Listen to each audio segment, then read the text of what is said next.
Был күнде кызлар малайлар ашкынып көтеп алды, чөнки уларда балалар тирбешенләнгән күңелле байрамга кызыклы сәяхәт көтә. Без бу байрамга килдек. Балалар проекты 2019 елдан ук эшләп килә. Ошо 3 ел эчендә бәләкәсләр өчен әллә нисә моңлы, шәп йырҙар, сагыюн һүрәттәр сығарған оештырыусылар.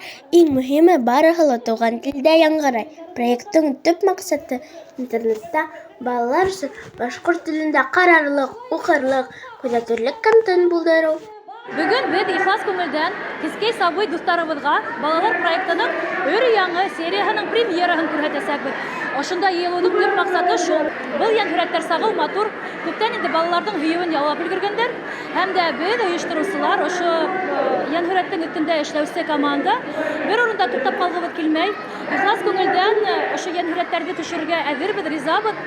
Беҙҙең балаларыбыҙ, башҡорт балалары үҙ туған телендә матур йәнһүрәттәр ҡараһын өсөн. Родина кинотеатры туған моңға күмелде. Йәнһүрәт геройы Янут байрамдың төп алып барыусыһы. Бигерәк күңеле йәнлек.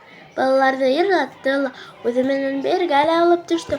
Хатта уйындарҙа әүҙем ҡатнашҡан бәләкәстәргә Янут бүләктәр таратты. Ибраһим, һиңә байрам нисек? Берәй ниндәй бүләк оттоңмо? Эйе, мин Рәми Ғариповтың туған тел шиғырын яттаным да һәм был значок том. Балалар алдында билдәле йырсылар сығышаһаны, үҙ эшенең оҫталары матур беләҙектәр эшләү серҙәре менән дә бүлешеп киттеләр.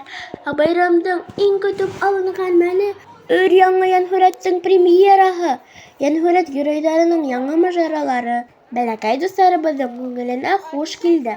Кәйефтәр нисек, егеттәр? Шәп, кәйефтәр шәп. Һеҙгә байрам нисек? Нимә һеҙгә иң ныҡы оҡшай? Миңә бөгөн иң ныҡ оҡшаны бейеү һәм йырлау. Ә миңә уйнау.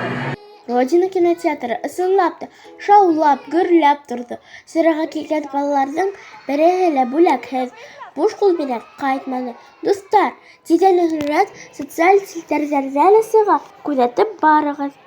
Байрам ысынлап та бик күңелле үтә. Бында юлған ҡыҙҙар малайҙарҙың кәйефтәре бик шәп.